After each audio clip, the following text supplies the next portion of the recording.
Assalamualaikum sahabat, jumpa lagi di sini di cerita Ruqyah Syariah. Sebelum kita dengarkan cerita, ada baiknya subscribe, like, share, dan komen dulu agar saya tambah bersemangat berceritanya. Senin pagi biasanya menjadi awal yang biasa bagi SMA Nurul Hikmah. Udara masih dingin, suara burung di pepohonan sekitar sekolah menyambut para siswa yang mulai berdatangan. Di lapangan utama, beberapa siswa sudah duduk bersiap mengikuti apel pagi. Sebagian mengobrol santai, membahas tugas atau film horor yang mereka tonton di akhir pekan.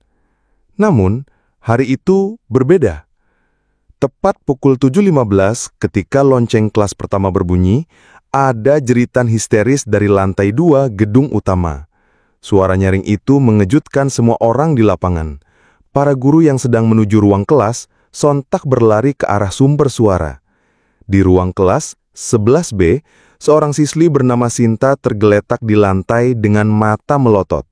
Tubuhnya kejang-kejang, mulutnya menggumamkan sesuatu yang tidak bisa dikenali, seperti bahasa asing atau mantra.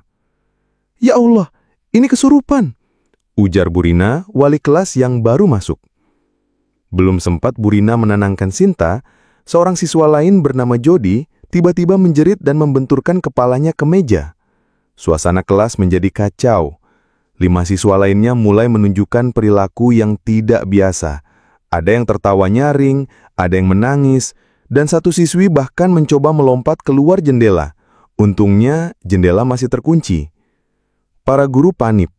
Pak Habib, guru agama, segera meminta semua siswa yang sehat untuk keluar kelas dan memanggil bantuan. Dalam waktu 15 menit, kejadian menyebar ke 2 kelas lainnya di lantai 2.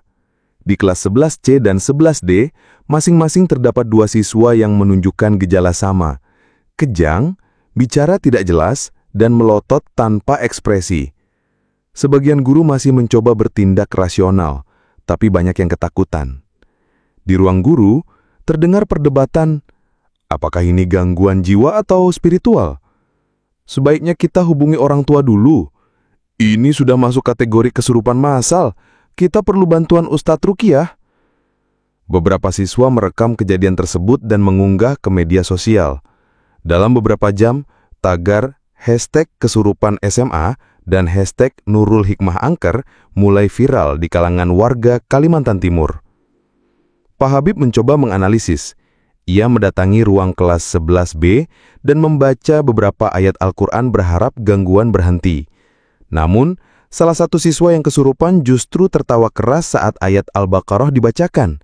Tawa itu tidak seperti suara manusia, melainkan berat dan bergema. "Astagfirullah, ini jin kafir," gumamnya. Ia pun segera memanggil kepala sekolah dan mengusulkan agar dilakukan Ruqyah Syariah. Sebagian guru setuju, sebagian masih ragu, berusaha melihat dari sudut ilmiah dan kejiwaan. Desas-desus mulai muncul. Ada yang mengatakan bahwa tempat kejadian paling parah, yaitu ruang kelas 11B, berada tepat di atas bekas gudang tua yang kini dijadikan arsip. Konon, dulu tempat itu sering digunakan oleh penjaga lama untuk ritual penjagaan. Penjaga tersebut, Pak Salim, meninggal mendadak 5 tahun lalu, dan sejak saat itu, gudang itu jarang disentuh. Siswa-siswa dari angkatan sebelumnya sering berbicara tentang suara dari bawah lantai dan bayangan lewat jendela saat sore hari. Tapi karena belum pernah ada kejadian sebesar ini, semua dianggap mitos belaka. Sekitar pukul 10 pagi, puluhan orang tua mulai berdatangan ke sekolah. Ada yang menangis melihat anaknya kesurupan, ada yang membawa air zam-zam, dan sebagian lainnya sudah berkomunikasi dengan Pondok Pesantren Al-Huda untuk meminta bantuan Ruqyah. Ustadz Zuber, pimpinan tim Ruqyah Syariah dari Al-Huda, menyanggupi datang esok hari. Ia meminta agar area sekolah yang diduga angker diamankan dan disterilkan dari aktivitas berlebihan. Sementara itu, pihak sekolah menutup akses media dan meminta siswa tidak menyebarkan video apapun. Tapi sayangnya berita sudah menyebar luas. Pak Habib mengumpulkan seluruh siswa yang tidak terpengaruh di masjid sekolah. Mereka membaca surah Yasin, Al-Ikhlas, Al-Falaq, dan An-Nas bersama. Suasana menjadi hening dan khusyuk. Anehnya, beberapa siswa yang kesurupan mulai tenang secara perlahan, namun belum sepenuhnya pulih. Mereka hanya terdiam, matanya masih kosong, dan sebagian besar tidak mengingat kejadian. Malam itu, sekolah ditutup sementara. Petugas keamanan berjaga di setiap sudut gedung, terutama lantai 2. Kepala sekolah dan 3 guru bermalam di kantor untuk memastikan tidak ada kejadian lanjutan. Tapi sekitar pukul 2 dini hari, penjaga malam bernama Pak Ali melihat siluet anak perempuan berdiri di koridor lantai 2. Ia memanggil, tapi bayangan itu menghilang begitu saja. Ia melaporkan kejadian itu dengan gemetar. "Saya tahu betul, itu bukan manusia biasa," katanya keesokan harinya. Senin itu menjadi titik balik bagi SMA Nurul Hikmah, bukan hanya karena kesurupan massal, tapi karena membuka tabir misteri spiritual yang selama ini tersimpan. Banyak pihak mulai percaya bahwa tempat itu memang menyimpan energi gaib.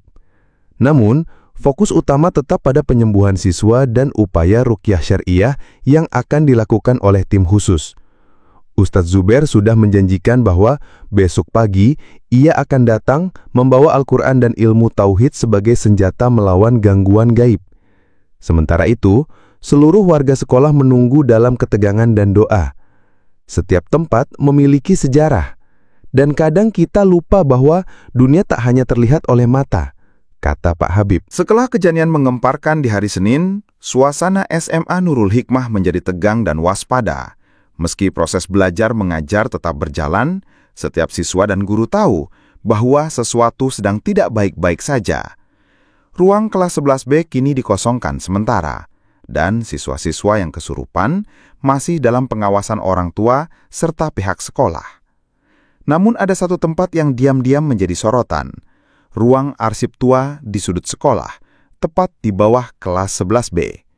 Selama bertahun-tahun, ruang itu jarang dikunjungi, kecuali oleh staf administrasi yang sesekali mencari dokumen lama.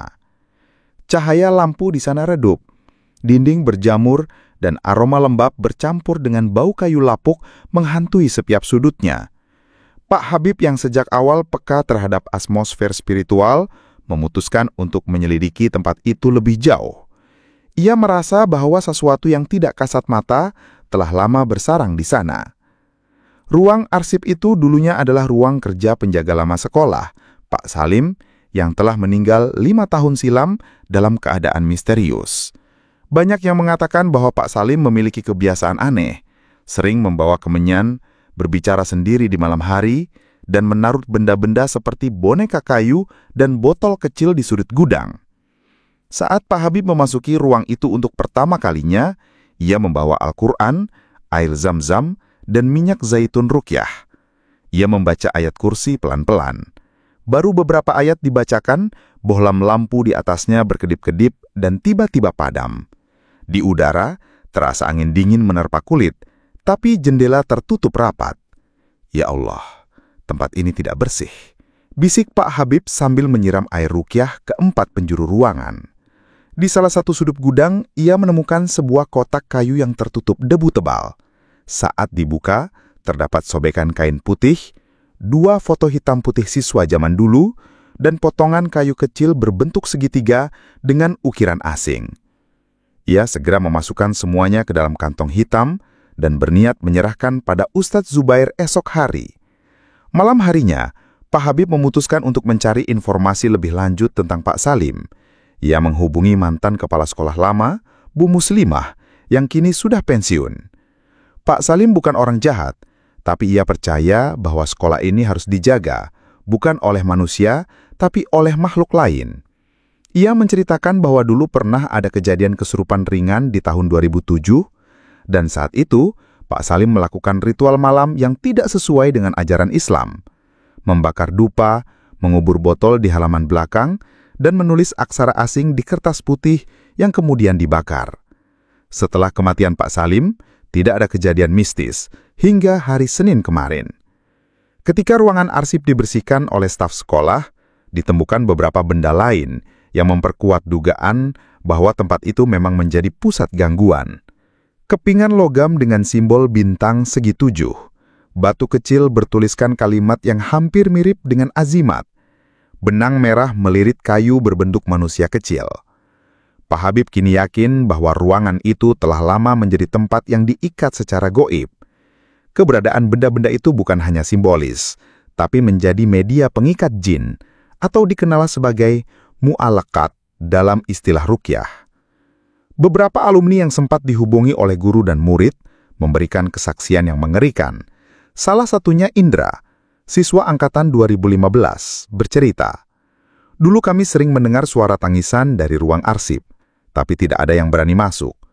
Ada juga yang melihat bayangan hitam berlari di koridor, tapi waktu kami bilang ke penjaga sekolah, Pak Salim hanya bilang, 'Itu cuma penjaga tempat ini, jangan ganggu.'" Cerita lainnya datang dari Nisa, alumni 2014, yang pernah merasa sakit kepala dan mimpi buruk selama seminggu setelah mengikuti rapat OSIS di dekat ruang arsip. Ia mengaku sering mimpi dikejar bayangan hitam dan mendengar nama-nama asing dipanggil saat tertidur. Di malam kedua, Pak Habib kembali ke ruang arsip bersama 2 guru lain dan staf kebersihan. Mereka membaca surat Al-Baqarah dan Al-Ikhlas secara bergantian. Beberapa benda aneh yang ditemukan mulai berubah bentuk. Salah satu batu retak dengan sendirinya setelah dibacakan ayat-ayat tauhid. "Kita tidak bisa mengabaikan sisi spiritual dari tempat ini," kata Pak Habib. "Terkadang gangguan tidak terjadi karena jin benci pada manusia, tapi karena manusia dulu pernah menjadikannya penjaga." Pernyataan itu membuat kepala sekolah dan guru-guru lain menggelar rapat darurat. Keputusan besar pun diambil. Esok hari, setelah kedatangan Ustadz Zubair, ruang arsip akan dibersihkan secara spiritual dengan metode ruqyah syariah dan benda-benda mistis akan dimusnahkan. Meskipun sekolah mencoba menenangkan situasi, banyak siswa semakin takut. Ada yang tidak berani lewat koridor lantai 2, ada yang meminta dipindah kelas ke gedung baru. Media lokal mulai menulis artikel dengan judul seperti "Fenomena Kesurupan Massal", "Sudut Gelap SMA Nurul Hikmah", "Ruang Angker dan Jejak Ritual Lama", "Apa yang terjadi di sekolah favorit ini?" Panggilan dari masa lalu, misteri jin penjaga sekolah. Orang tua dan masyarakat menjadi terbelah. Ada yang percaya ini adalah ujian spiritual, ada yang menganggap ini rekayasa massal, atau efek psikologis karena tekanan akademik.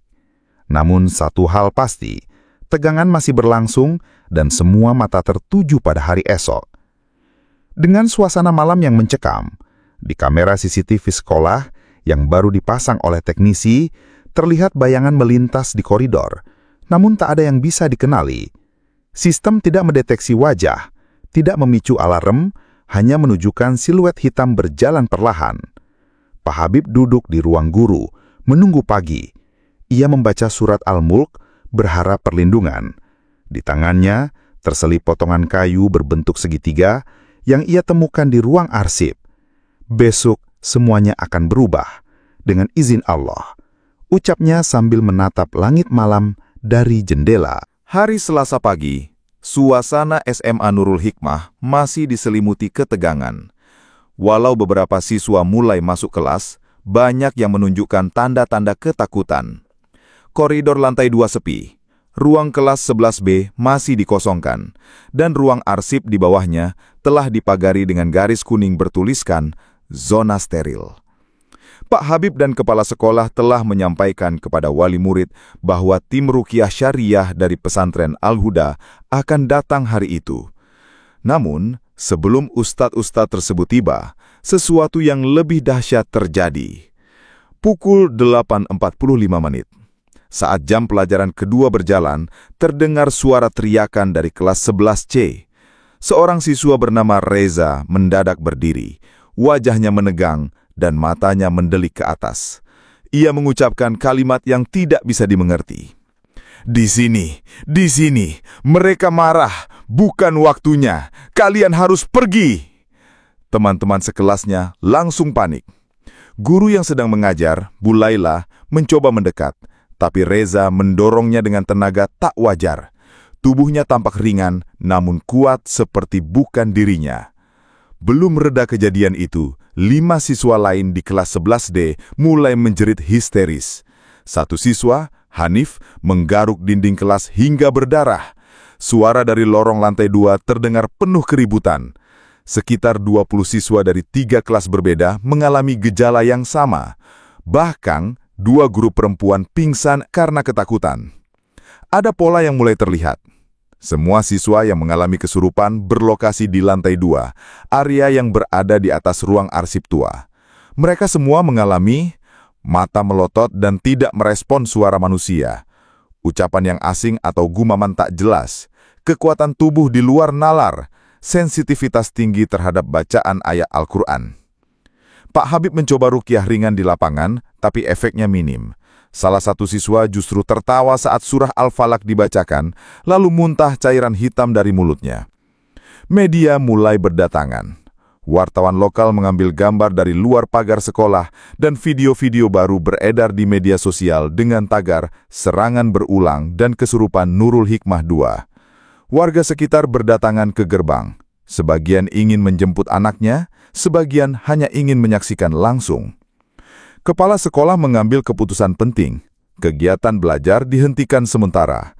Semua siswa diarahkan ke aula besar untuk proses pemulihan spiritual dan persiapan penyambutan tim ruqyah syariah. Di pintu gerbang, 2 ustadz dari Pondok Al-Huda akhirnya tiba. Ustadz Zubair dan asistennya Ustadz Farhan. Pukul 10.30, ruqyah massal dimulai.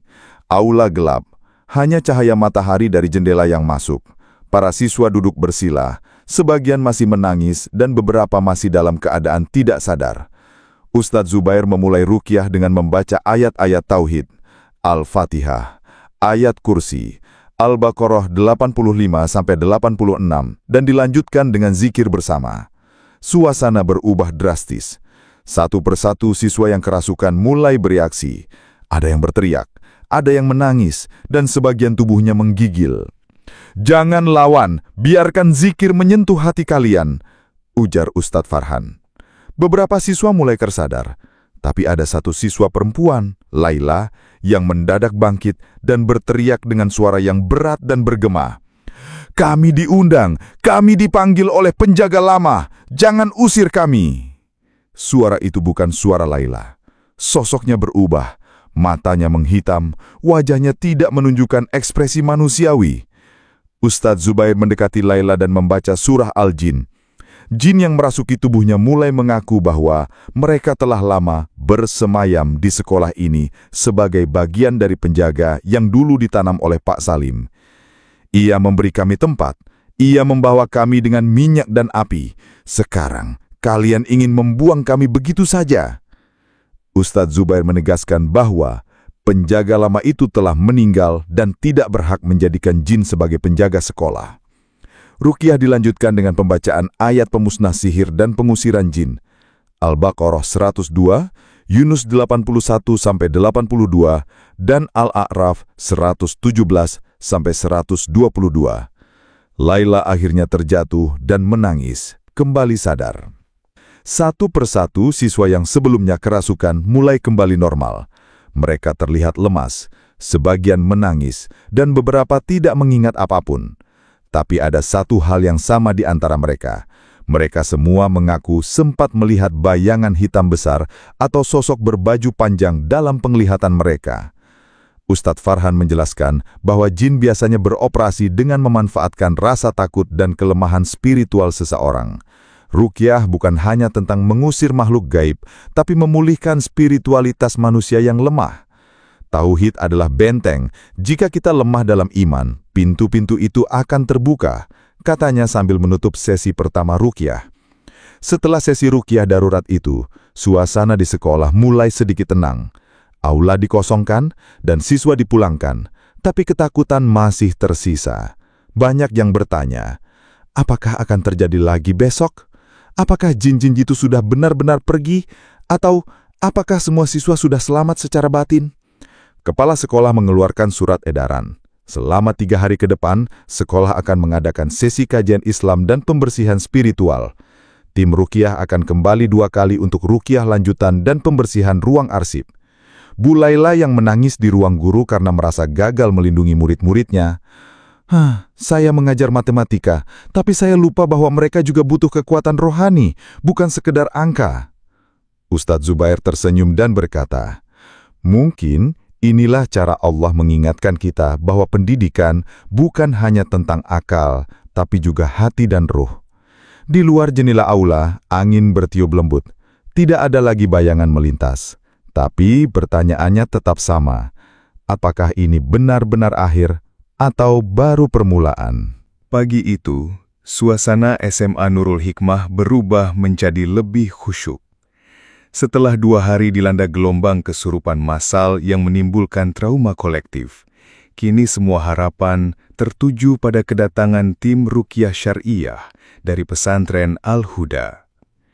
Seluruh siswa dikumpulkan di lapangan utama, bukan untuk apel seperti biasa, melainkan untuk penyambutan yang jauh lebih penting, penyambutan penyembuh ruh. Kepala sekolah berdiri di podium sederhana sambil menggenggam mikrofon dengan tangan gemetar. Hari ini, kita bukan hanya menyambut tamu. Kita menyambut jalan keluar dari kegelapan yang telah merasuki tempat ini. Pukul 8 pagi, sebuah mobil van putih berhenti di gerbang sekolah. Dari dalamnya turun 4 orang bersorban putih dan berjubah panjang. Di tengah mereka adalah Ustadz Zubair, sosok harismatik berusia 50-an, dikenal di berbagai pesantren karena keahliannya dalam ruqyah syariah. Ia membawa mushaf besar, botol air zam-zam, minyak ruqyah, dan bungkusan kecil berisi garam laut murni. Murid-murid memandang mereka dengan campuran rasa kagum dan harapan. Beberapa guru, termasuk Pak Habib, menyambut dengan pelukan dan salam hangat. "Kami sudah mempersiapkan ruang aula dan ruang arsip, Ustadz," kata Pak Habib. Ustadz Zubair mengangguk. Wajahnya tenang, namun matanya tajam menelusuri setiap sudut bangunan. Tempat ini sedang terikat. Kita tak bisa hanya mengusir, kita harus memutus ikatannya. Sebelum ruqyah dimulai, Ustadz Zubair menggelar sesi edukasi singkat di aula sekolah. Ia duduk di panggung kecil, di hadapan siswa dan guru menyampaikan pentingnya tauhid, menjelaskan tentang jin, sihir, dan gangguan rohani dalam konteks syariat Islam. Jin adalah makhluk Allah. Mereka bisa merasuk bukan karena kekuatannya, tapi karena kelemahan kita dalam iman. Ruqyah bukan ritual magis, tapi ikhtiar spiritual. Suasana aula menjadi hening. Beberapa siswa menunduk, terlihat menahan tangis. Di sudut aula, Laila, yang sebelumnya kerasukan hebat, duduk bersama ibunya menggenggam tasbih. Tim ruqyah mulai mempersiapkan ruangan. Karpet dibentangkan, minyak zaitun ruqyah disusun, dan speaker dipasang agar bacaan ayat bisa terdengar jelas. Ruangan disemprot dengan air zam-zam yang telah diruqyah. Ustadz Farhan menyiapkan daftar nama siswa yang mengalami gangguan berat untuk diruqyah secara individu. Pak Habib membantu memandu beberapa guru untuk memisahkan siswa laki-laki dan perempuan. Di sisi lain, penjaga sekolah menyegel ruang arsip dengan tanda silang dari benang merah dan doa perlindungan. Sesi ruqyah dimulai dengan pembacaan surah Al-Fatihah, lalu Al-Baqarah, ayat kursi, dan surah Al-Jin. Suara bacaan menggema di ruangan. Di tengah-tengah ayat, beberapa siswa mulai bergetar, menangis, dan sebagian mulai mengeluarkan suara-suara berat. Ustadz Zubair dan timnya mengitari siswa-siswa yang bereaksi paling kuat. Mereka membaca ayat-ayat pemutus sihir, Yunus 81-82, Toha 69, dan Al-A'raf 117-122. Salah satu siswa, bernama Yuda, tiba-tiba berteriak keras. "Dia bilang tempat ini milik kami. Darah telah tertumpah di sini." Ustadz Zubair mengarahkan tangan ke dada Yuda dan membaca surah Al-Ikhlas. Tubuh Yuda menggigil dan akhirnya roboh. Ia menangis dan berkata, "Saya ingat semuanya. Saya pernah main dekat ruang arsip waktu kecil, dan ada suara yang berbicara dari lantai." Ustadz Zubair menjelaskan bahwa gangguan ini bukan semata kerasukan biasa. Jin-jin yang bersemayam di sekolah memiliki jejak leluhur, dan beberapa di antaranya terikat oleh perjanjian lama yang pernah dibuat oleh Pak Salim, sang penjaga lama. Perjanjian itu bisa berupa benda, azimat, atau pengorbanan spiritual. Selama media itu tidak dimusnahkan, jin akan tetap memiliki hak ruang. Ustadz Farhan menuju ruang arsip dan mulai ruqyah khusus. Ia membaca surah Al-Mulk dan membakar benda-benda mistis yang sebelumnya ditemukan, boneka kayu, batu bertulisan, dan kain putih. Asap membumbung dan satu lampu padam dengan sendirinya. Beberapa guru yang ikut serta mulai merasakan pusing dan mual, tapi Ustadz Zubair terus membimbing. Tahan, ini bukan hanya tentang mereka. Ini tentang kita yang membiarkan ruang kosong dalam ruh kita terlalu lama. Setelah 2 jam ruqyah, suasana aula mulai mereda. Siswa yang tadinya kerasukan sudah tenang. Beberapa bahkan tertidur di pangkuan orang tuanya. Di luar aula, langit yang tadinya mendung mulai cerah. Angin berhembus lembut, tanda-tanda pemulihan mulai terasa. Namun, Ustadz Zubair belum selesai. Ia meminta dilakukan proses ruqyah lanjutan selama 3 hari berturut-turut untuk memastikan jin-jin tidak kembali. Ia juga mengusulkan program rutin kajian dan zikir mingguan sebagai benteng spiritual sekolah. Di akhir sesi, Ustadz Zubair berdiri di tengah aula dan menyampaikan pesan penutup yang menjadi landasan semangat baru. Jangan jadikan ketakutan sebagai tembok. Jadikan tauhid sebagai cahaya. Sekolah bukan sekedar tempat belajar, tapi tempat membentuk ruh anak-anak kita. Maka bersihkanlah ruang ilmu dari debu syirik dan keraguan. Seluruh siswa dan guru mengucapkan amin bersamaan. Wajah-wajah yang sebelumnya murung kini memancarkan harapan. Beberapa siswa mulai berdiskusi antusias tentang membuat komunitas kajian remaja. Laila yang sebelumnya menjadi pusat perhatian, menyatakan niatnya untuk mendalami ilmu ruqyah dan membantu teman-temannya. Saya ingin jadi pemimpin rohis. Saya tahu sekarang, kita butuh iman bukan hanya saat sakit, tapi setiap hari. Suasana haru menyelimuti. Kepala sekolah menangis pelan sambil menyalami Ustadz Zubair. Guru-guru berpelukan. Suara salawat diputar di speaker aula. Di koridor lantai 2, yang selama ini menjadi pusat ketakutan, kini dipasang tulisan besar. Barang siapa bertawakal kepada Allah, maka dialah yang mencukupinya. Malam itu sekolah tidak lagi gelap. Lampu-lampu menyala. Tidak ada bayangan melintas. Tidak ada jeritan. Tapi kisah belum berakhir. Hari ketiga setelah ruqyah massal, keadaan SMA Nurul Hikmah mulai membaik. Siswa-siswa tampak lebih tenang, ruang aula masih digunakan untuk zikir bersama, dan guru-guru lebih waspada dalam menjaga suasana spiritual. Namun ada satu pertanyaan yang menggantung di udara. Apakah semua gangguan benar-benar telah sirna? Di balik ketenangan itu, tanda-tanda baru mulai muncul. Kali ini bukan sekedar kerasukan fisik, tapi manifestasi yang menyentuh lapisan terdalam dari masa lalu sekolah. Jin yang bersemayam di tempat ini mulai menunjukkan jejak leluhur mereka, identitas yang terikat dengan sejarah, tanah, dan perjanjian spiritual yang telah dibuat oleh manusia puluhan tahun sebelumnya. Laila, yang sebelumnya mengalami kerasukan berat, mengalami mimpi aneh. Dalam mimpi itu, ia berjalan di koridor tua yang dipenuhi lukisan-lukisan kabur. Di ujung lorong ada seorang pria tua bersurban hitam duduk bersila di lantai. Wajahnya gelap dan tidak tampak jelas. Di sekelilingnya terdapat simbol-simbol aneh dan batu berukir. "Kau telah membuka pintu. Jangan tutup sebelum semuanya selesai," katanya dalam bahasa yang terdengar seperti Jawa kuno. Pagi harinya, Laila menceritakan mimpi itu kepada Pak Habib yang segera menyadari bahwa ini bukan sekedar mimpi. Ini adalah pesan jin yang sedang berusaha mempertahankan tempatnya. Jin leluhur yang konon berasal dari kalangan jin tua penjaga tanah sedang menunjukkan eksistensinya. Pak Habib dan Ustadz Zubair mulai menggali sejarah tanah. Mereka menemukan bahwa sebelum menjadi SMA, lokasi ini dahulu adalah kompleks rumah tua milik seorang kiai bernama Kiai Haji Mahfuz, yang dikenal sebagai tokoh sakti dan pengamal ilmu tarekat.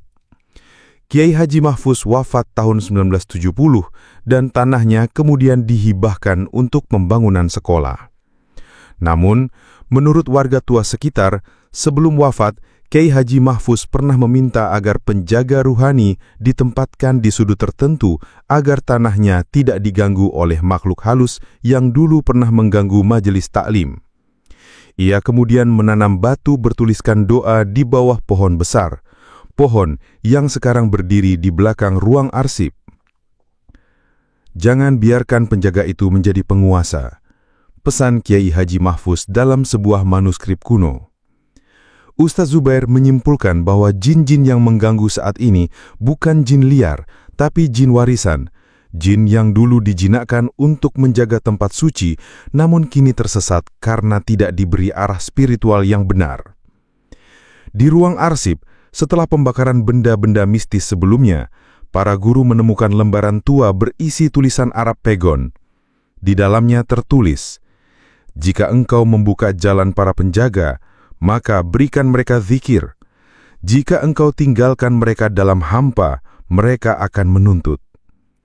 Tulisan tersebut ditandatangani oleh Kiai Haji Mahfuz dan terselip di balik lukisan tua yang digantung terbalik. Di sudut ruangan, ada ukiran lingkaran berisi 7 titik yang ternyata merupakan simbol lama yang digunakan untuk mengikat jin penjaga. Ketika ustadz dan guru berkumpul di aula malam hari untuk ruqyah lanjutan, terjadilah kejadian luar biasa. Lampu aula mendadak padam. Angin bertiup kuat meski semua jendela tertutup. Di tengah ruangan, suara berat berbicara. "Ini bukan tempat kalian. Ini tanah para penjaga. Kalian telah memanggil. Sekarang tanggung jawab kalian." Para ustadz mulai membaca surah Yasin, namun suara itu tidak hilang, malah terdengar semakin jelas. Di tengah ruangan muncul bayangan besar yang menyerupai sosok tinggi berjubah panjang tidak berkaki, mengambang sekitar 2 meter dari lantai. Murid-murid yang menyaksikan langsung menangis ketakutan. Suasana mencekam seperti dalam perang spiritual yang nyata. Ustadz Zubair tetap tenang. Ia membaca surah Al-Jin dengan lantang dan berkata, "Wahai jin dari tanah ini, jika engkau terikat oleh wasiat manusia yang telah beriman, maka kami datang bukan sebagai musuh, tetapi sebagai pembawa zikir. Tapi jika engkau telah tersesat, maka dengan tauhid kami akan melepaskanmu dari dunia ini." Bayangan itu mulai menyusut dan akhirnya menghilang perlahan dalam cahaya. Keesokan harinya, Ustadz Zubair melakukan ritual ruqyah pembebasan tanah. Ritual ini dilakukan di bawah pohon besar di belakang ruang arsip, tempat yang diyakini menjadi titik awal penjagaan spiritual dulu. Ia memimpin pembacaan surah Al-Baqarah dari awal hingga akhir selama 2 jam penuh. Air zam-zam dituangkan ke akar pohon, batu-batu yang ditemukan di tanah disiram dengan garam ruqyah dan dibakar. Satu batu pecah saat disiram, menandakan lepasnya ikatan gaib. Setelah ritual selesai, seekor burung gagak yang biasa terlihat di pohon tersebut terbang pergi dan tak pernah kembali. Satu pertanda kecil bahwa energi yang dulu menetap kini perlahan hilang. Dalam sesi ruqyah terakhir di masjid sekolah, Ustadz Zubair menyampaikan refleksi mendalam. Jin bukan musuh. Mereka adalah makhluk yang bisa menjadi saudara jika diingatkan dengan tauhid. Tapi, wasiat dan perjanjian lama yang dibungkam bisa menjadi perang spiritual. Maka, rawatlah tempat ini dengan zikir, bukan dengan diam. Laila berdiri di akhir sesi dan meminta izin berbicara. Ia mengangkat mushaf kecil dan berkata, "Saya tahu sekarang bahwa iman tidak sekedar doa, tapi penjagaan terus-menerus. Saya ingin belajar ruqyah. Saya ingin bantu teman-teman agar kita tak perlu takut lagi. Kini, sekolah telah bersih, secara fisik dan spiritual. Tidak ada lagi kesurupan, tidak ada lagi bayangan lewat koridor. Tapi pelajaran terbesar bukan di hilangnya gangguan, melainkan dalam pemahaman bahwa setiap tempat memiliki sejarah ruhani, dan sejarah itu harus dijaga, bukan diabaikan. Di pintu masuk sekolah, dipasang sebuah papan kayu bertuliskan, "Tauhid adalah penjaga terbaik, dan zikir adalah cahaya pelindung." Ustadz Zubair pamit dari sekolah, tapi ia meninggalkan sesuatu, mushaf besar yang dipajang di perpustakaan, dan sebotol air ruqyah yang disimpan di ruang guru. Sebuah simbol bahwa sekolah bukan hanya tempat belajar, tapi juga tempat menjaga ruh dari gangguan gelap. Pagi keempat sejak dimulainya krisis spiritual di SMA Nurul Hikmah, langit mendung menggantung di atas sekolah. Namun suasana dalam aula utama tak lagi dipenuhi tangis atau teriakan, justru hening. Sejak ruqyah dan pemurnian tanah dilakukan, siswa dan guru memulai pagi dengan zikir dan pembacaan ayat-ayat suci. Akan tetapi, ketenangan ini hanya sementara. Di siang hari, suara aneh kembali terdengar dari ruang arsip. Suara seperti gemertak kayu yang patah, meski tidak ada aktivitas manusia di dalam. Penjaga malam, Pak Ali, melaporkan bahwa suara tersebut sudah mulai terdengar sejak malam sebelumnya. Seperti bisikan yang berbunyi, "Kami belum pergi, iman belum cukup kuat." Ustadz Zubair langsung mengumpulkan semua guru di masjid sekolah. Ia menyampaikan bahwa jin-jin leluhur yang masih bertahan kini sedang menguji keteguhan tauhid seluruh sivitas akademika. Ini bukan lagi soal benda mistis atau jejak ritual lama, melainkan tentang apakah penghuni sekolah benar-benar telah menjadikan Allah sebagai satu-satunya pelindung. Kita telah membakar azimat, tapi tauhid harus membakar ketakutan dalam hati.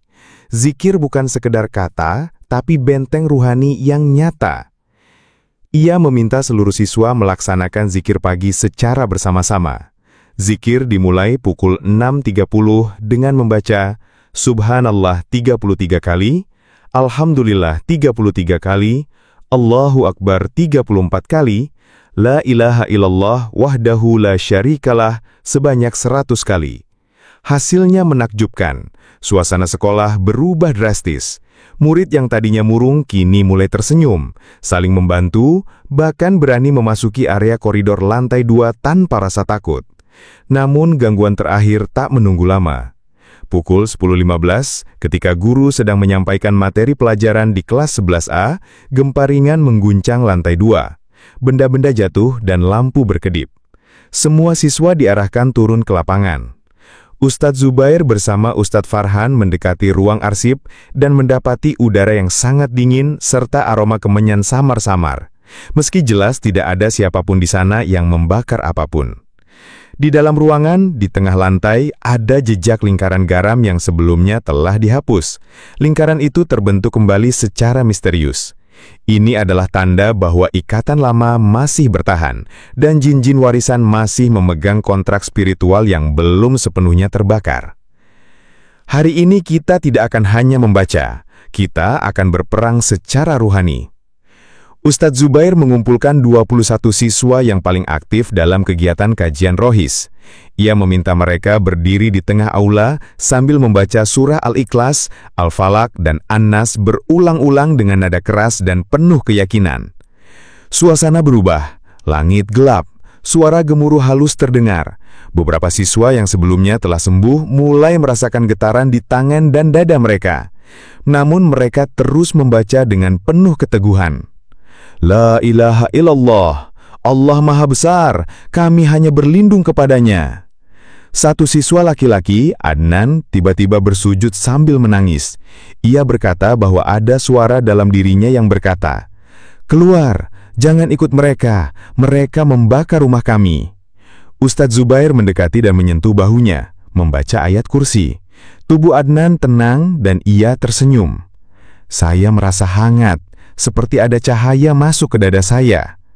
Sementara proses ruqyah berjalan, beberapa guru menyampaikan bahwa mereka masih merasa takut jika gangguan kembali muncul.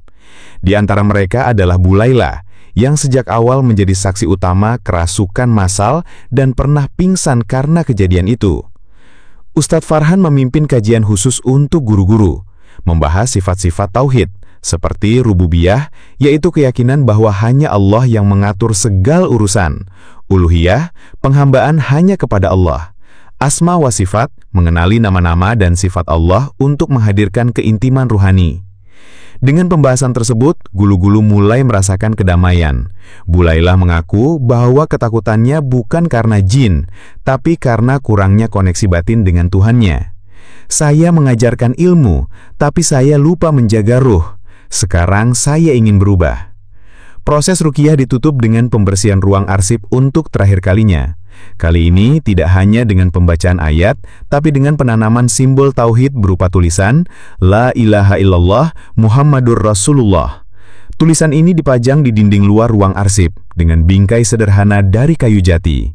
Benda-benda terakhir yang masih tersisa, potongan kain, batu simbol, dan kertas bertuliskan kuno dikubur bersama tanah yang telah dicampur dengan air zam-zam. Suara-suara aneh tidak muncul lagi. CCTV sekolah menunjukkan tidak ada bayangan yang melintas malam itu. Burung gagak yang sempat tinggal di pohon belakang tidak terlihat kembali. Dan pohon itu kini berbunga, sesuatu yang tidak pernah terjadi selama 5 tahun terakhir. Beberapa siswa menuliskan testimoni mereka dalam jurnal Rohis. Salah satunya adalah Laila, yang kini menjadi penggerak utama dakwah remaja di sekolah. Utamanya karena kerasukan itu. Ketika saya kerasukan, saya tidak merasa takut, saya merasa kosong. Tapi saat ayat suci dibacakan, hati saya bergetar. Saya tahu sekarang bahwa kekosongan itu hanya bisa diisi oleh tauhid. Adnan menulis, saya dulu hanya tahu Islam sebagai pelajaran, sekarang saya tahu Islam sebagai cahaya. Jin tidak takut pada manusia, tapi mereka terbakar oleh kalimat La ilaha illallah. Kini SMA Nurul Hikmah bukan hanya sekolah, tapi tempat perjuangan spiritual yang telah dimenangkan oleh cahaya tauhid. Tidak ada lagi gangguan, tidak ada lagi kerasukan, dan yang terpenting, tidak ada lagi keraguan. Kepala sekolah mengubah visi institusi, menjadi tempat pendidikan yang menggabungkan akal dan ruhani, ilmu dan iman. Ruang arsip dijadikan perpustakaan Islamini, aula dijadikan tempat kajian rutin mingguan, dan siswa-siswa mulai menghafal ayat-ayat pelindung, seperti ayat kursi, Al-Ikhlas, dan surah Yasin. Di dinding koridor lantai 2, kini tertulis, dan siapa yang bertawakal kepada Allah, maka dialah yang akan mencukupi. Quran Surat At-Talaq ayat 3. Setelah gelombang gangguan rohani akhirnya mereda, SMA Nurul Hikmah memasuki fase baru, pemulihan. Bukan hanya pemulihan fisik dari trauma kesurupan massal, tapi juga pemulihan spiritual yang mendalam. Seluruh warga sekolah, guru, siswa, bahkan staf kebersihan menyadari satu hal penting. Ilmu tanpa cahaya tauhid adalah ruang kosong yang mudah ditempati oleh kegelapan. Kepala sekolah membuka aula dengan konsep baru, ruang ruhani, tempat siswa bisa mencurahkan isi hati, bertanya tentang mimpi-mimpi aneh, dan memahami gangguan spiritual dalam bimbingan Ustadz Zubair dan para guru ruhani. Kita tidak akan membiarkan anak-anak kita berjalan dalam gelap lagi, ucap sang kepala sekolah saat peresmian. Sesi pertama diisi dengan diskusi terbuka. Siswa diberikan kesempatan untuk menuliskan pengalaman spiritual mereka, termasuk mimpi, penglihatan, dan gejala aneh yang selama ini mereka pendam. Tidak ada penilaian, tidak ada ejekan, hanya ruang untuk berbagi dan menyembuhkan. Setelah konsultasi dengan Dinas Pendidikan dan beberapa pesantren, SMA Nurul Hikmah menetapkan kurikulum tambahan berupa kajian tauhid mingguan di aula, dzikir pagi bersama setiap hari Senin dan Kamis, mata pelajaran akhlak ruhani sebagai muatan lokal, fokus pada keimanan, ilmu gangguan jin yang sesuai syariat, dan etika berzikir. Guru-guru dilatih langsung oleh tim Ruqyah Syariah mengenai ciri-ciri gangguan jin dan sihir, adab menangani siswa dengan gangguan spiritual, cara menjaga spiritualitas ruang kelas dengan ayat pelindung, adab dalam mengajar, dan niat ruhani. Pak Habib bahkan menulis modul internal berjudul Pendidikan Ruhani di Sekolah Modern, yang kemudian menjadi panduan utama seluruh staf pengajar. Guru bukan hanya penyampai ilmu, tapi penjaga jiwa. Maka kuatkan ilmu dengan cahaya tauhid. Tidak semua siswa bisa pulih hanya dengan ruqyah massal. Beberapa membutuhkan pendekatan individu. Maka sekolah membuka konseling ruhani individu setiap Jumat. Kunjungan ke rumah siswa terdampak berat didampingi ustadz dan guru ruhani. Workshop keluarga tauhid dalam rumah tangga. Satu kasus menyentuh datang dari orang tua Adnan yang awalnya skeptis terhadap ruqyah. Setelah mengikuti workshop dan mendengar langsung pengalaman anaknya, sang ayah berkata, "Saya kira selama ini cukup dengan sholat, tapi ternyata kami jarang berzikir. Sekarang rumah kami penuh dengan kalimat Allah." Ruang arsip yang dulu menjadi pusat gangguan kini berubah fungsi menjadi perpustakaan tauhid. Dindingnya dicat putih, dipasang kutipan ayat seperti, "Dan sesungguhnya kami jadikan Al-Quran mudah untuk pelajaran. Maka adakah orang yang mengambil pelajaran?" Di dalam perpustakaan terdapat mushaf besar yang ditinggalkan Ustadz Zubair, koleksi buku ruqyah, tafsir, dan akidah. Pojok cerita ruhani berisi testimoni siswa tentang transformasi spiritual mereka. Setiap Jumat siswa bergilir menjadi petugas baca ayat pelindung. Kegiatan ini diberi nama Benteng Jumat. Berawal dari trauma, lahirlah semangat. Sekelompok siswa membentuk komunitas Sinar Nurul Hikmah, komunitas dakwah pelajar yang fokus pada edukasi gangguan jin secara ilmiah dan syar'i, kajian ringan seputar akidah, syirik modern, dan tauhid amaliyah, produksi konten islami untuk media sosial sekolah. Laila menjadi pemimpin komunitas tersebut. Ia membuat video pendek berjudul "Saya Pernah Kesurupan, Tapi Sekarang Saya Hafal Al-Ikhlas" yang viral dan ditonton 20.000 kali. Mereka juga mengadakan podcast ruhani Ruang Hati Nurul Hikmah, kelas desain konten dakwah, thumbnails, SEO caption, kolaborasi dengan pesantren untuk menghadirkan ustadz inspiratif. "Kami bukan hanya korban, kami adalah cahaya baru," tulis Laila dalam caption pertama komunitas mereka. Media mulai memberitakan perubahan positif SMA Nurul Hikmah. Dari sekolah yang dulunya dianggap angker, kini berubah menjadi pusat kajian tauhid remaja. Artikel dan vlog dari luar kota mulai berdatangan untuk meliput program pemulihan sekolah. Judul headline lokal, "Ruh Baru dari Koridor Lama, Sekolah yang Bangkit dari Kesurupan Massal. Dzikir Menyelamatkan Generasi. SMA Nurul Hikmah, bukti bahwa tauhid adalah solusi." Bahkan Dinas Pendidikan mengajukan program pilot agar sekolah lain bisa mengadopsi model pemulihan rohani berbasis tauhid. Sebelum kembali ke pesantren, Ustadz Zubair memberikan nasihat penutup di hadapan seluruh warga sekolah. Ia berdiri di tengah lapangan, di bawah sinar mentari pagi, dengan suara penuh karisma dan kasih. "Jika kalian bertanya, kenapa Allah izinkan kegelapan masuk? Mungkin agar kalian ingat bahwa cahaya itu tidak boleh ditinggalkan. Sekolah ini bukan hanya tempat belajar, tapi tempat ibadah. Maka jadikan setiap kelas sebagai mihrab dzikir. Jadikan setiap papan tulis sebagai pengingat kebesaran Allah." Seluruh siswa dan guru menangis, bukan karena takut, tapi karena haru, karena mereka tahu perubahan telah dimulai, dan mereka adalah bagian dari cahaya itu. Kini, SMA Nurul Hikmah adalah tempat pemulihan spiritual, bukan hanya sekolah biasa. Setiap langkah siswa di koridor adalah dzikir. Setiap pelajaran yang disampaikan memiliki niat untuk menyembuhkan jiwa. Tidak ada lagi suara tangisan kesurupan, hanya gema ayat dan semangat tauhid.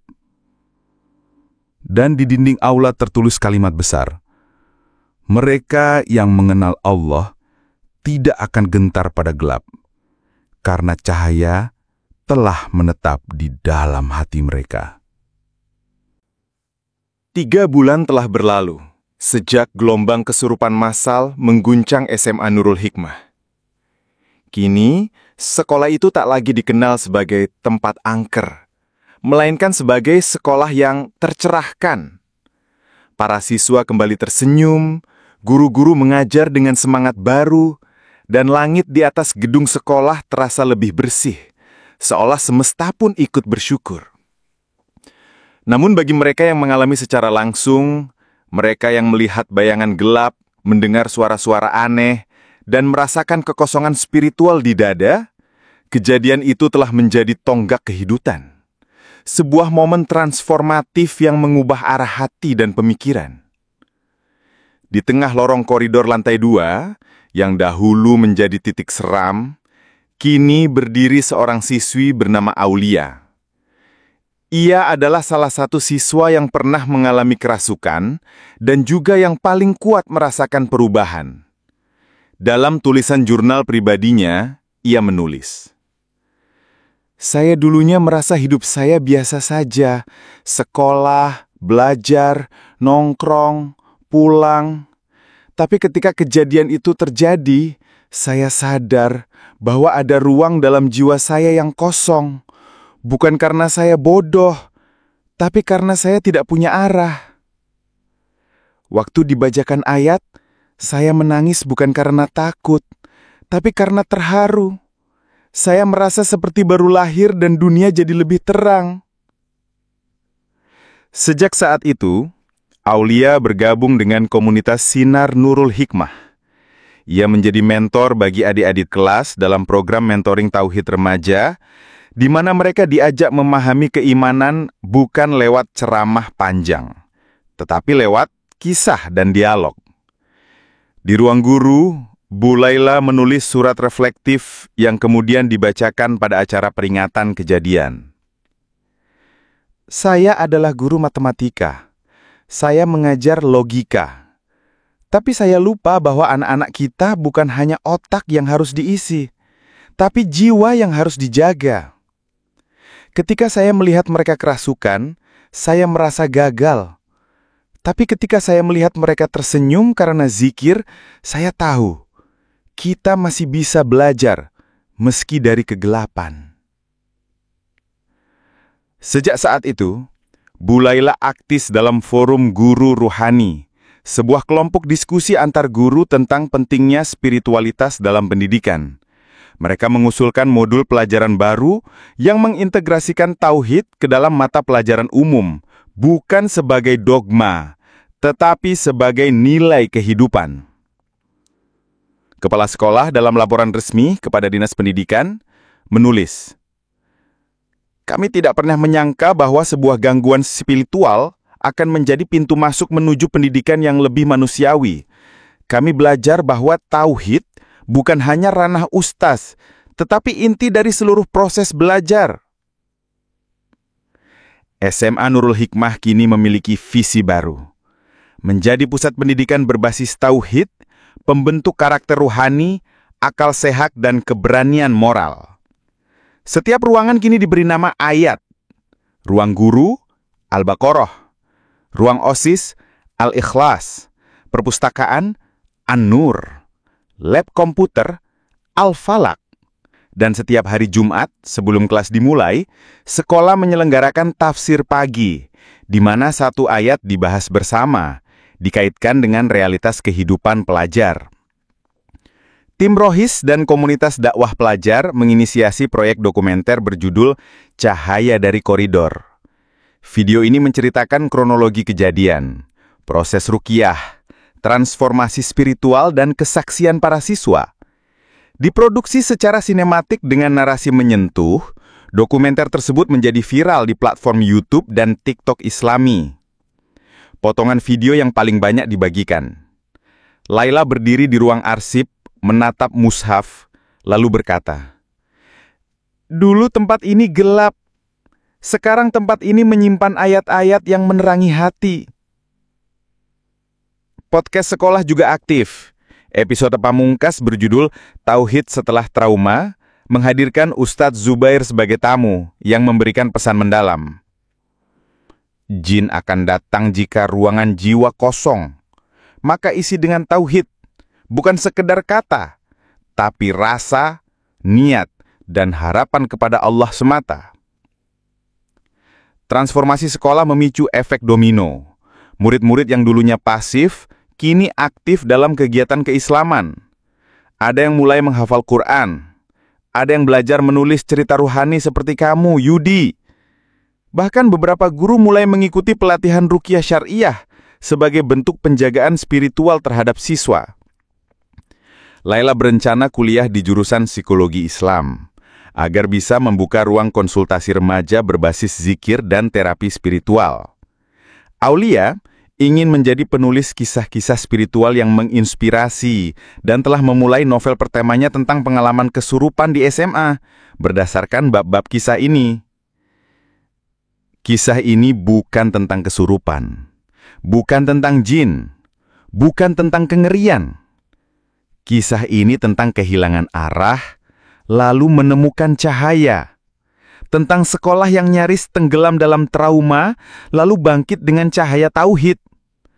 Tentang para guru dan siswa yang menyadari bahwa pendidikan bukan hanya soal nilai, tetapi tentang zikir dan ziarah ruhani. Kini, setiap Jumat di SMA Nurul Hikmah, ada satu tradisi baru. Siswa menulis pesan tauhid di papan tulis sebelum pelajaran dimulai. Dan di ruang arsip, yang kini menjadi perpustakaan tauhid, tersimpan satu pesan terakhir dari kejadian itu. Kami datang karena kalian lupa zikir, tapi kami pergi karena kalian mengingat Allah.